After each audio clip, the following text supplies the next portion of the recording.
Moi, on m'a dit qu'il fallait courir ou pédaler hyper longtemps, genre 1h30 pour que ça soit efficace.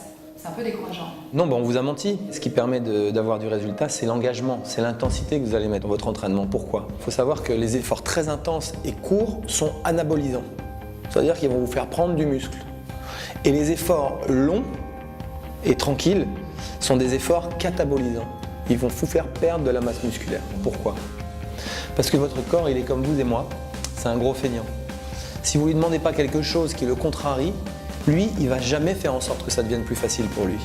C'est l'intensité, l'agressivité avec laquelle vous allez faire votre exercice qui va contraindre votre corps à s'adapter et à se débarrasser de ce qui l'encombre et à modifier son rapport poids-puissance. Donc, si vous voulez prendre de la masse musculaire, ça c'est universel et c'est pour tout le monde la même règle, il faut faire des efforts courts et très intenses, c'est-à-dire qui ne dépassent pas 1 heure.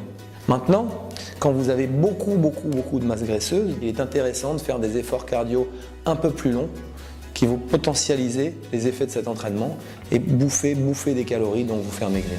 Alors évidemment, tous ces résultats-là, ils ne fonctionnent que si on a un fond nutritionnel adapté, qu'on se concentre sur la qualité de ses apports et sur la régularité, encore une fois.